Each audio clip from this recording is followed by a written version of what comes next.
this call, press 0. To refuse this call, hang up or press 1. To prevent calls from this facility.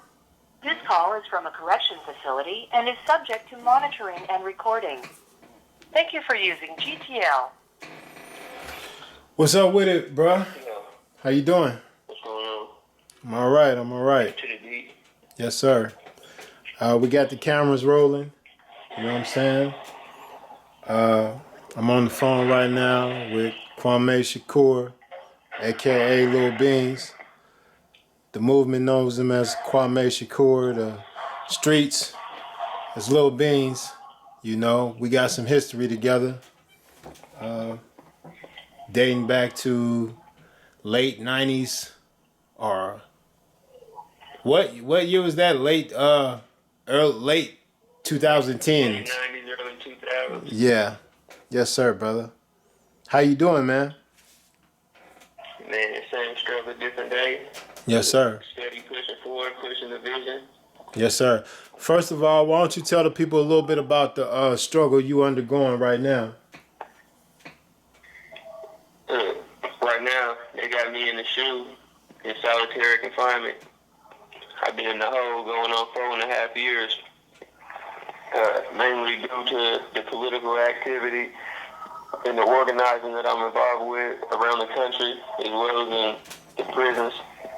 You know, since I've become politicized in 2015, when I co-founded the African Liberation Collective, it's been constant attacks and repression from the state and the government and the prison officials and attempts to silence me and, you know what I'm saying, repress what we're doing.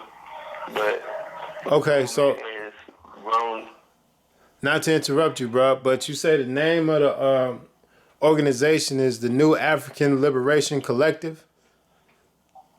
Yeah, NALC for abbreviation. NALC. Okay. And what does that group do? What is your organization, the movement you're developing? What's the mission of it? Sorry, before I can explain that, I have to explain what the Republic of New Africa and the New African Independence Movement is. Okay. All around the world is made up of nations and people with nationalities. One of the main reasons that we're oppressed as African people in this country is because we were stripped of our nationality and identity when we was kidnapped and brought to these shores. Yes, sir. And we was forced into binding contracts through Social Security numbers and birth certificates. And the reason they're able to do majority of things that they do to us, including mass incarceration and the corruption of the judicial system, is because we're not tied into our own government with a nationality and a national identity.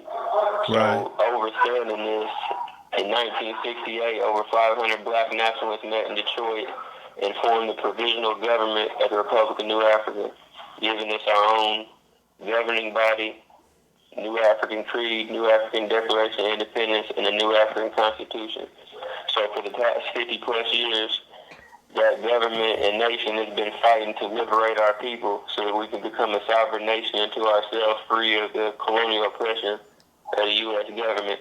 So when I became a citizen of the Republic of New Africa in 2015, I noticed that there was just a disarray of leadership and organizational structure within the nation at large.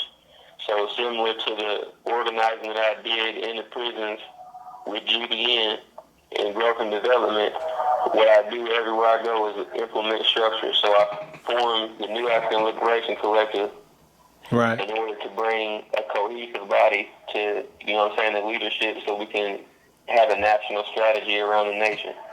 I understand, you know. I mean, it's very difficult to have power or to exercise power when you live in a country and a government that is determined to leave you without it. You know what I'm saying? Actually creating laws to cut you short from attaining any type of power. I mean, even the basic common civil rights that was fought and so many people died for, you know, and we're still dying for it. So the obvious need is there. So what steps is your movement taking today, like physical steps for to bring forth a change? For the past few years, I've been working with one of our elder and leading revolutionaries in this country, Joel Mutekin. And in the mid-90s, he put out something called Frolenon, which is the acronym for Front for the Liberation of the New African Nation.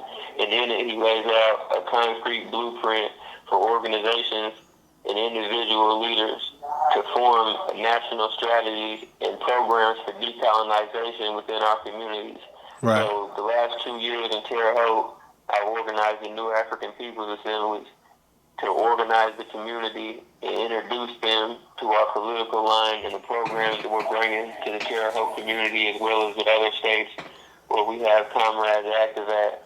And so that's what's going on right now, is just working with individual leaders, some of the elders from back in the day, and bringing it all together so we can have a study curriculum around the nation, implementing these same programs into our communities and getting the people involved so we can form the liberation centers and, get the people involved.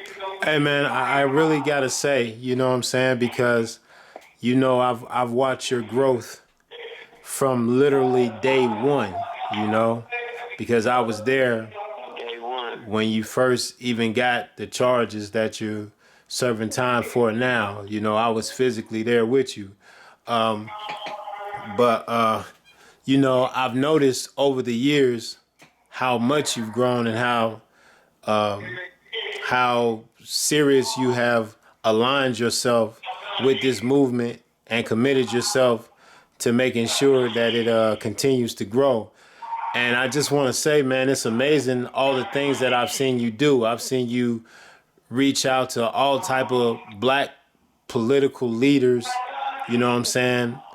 Black leaders of the movement all across the country, from the East Coast to the West Coast. I've seen you, connect yourself to rappers and producers, and organizations and lawyers and just all different types of groups of people, to push your agenda forward. And I really got to commend you on that because, like you say, the last 4.5, you've been in a box, in a small cell, but yet your will and the force within you has brought so much,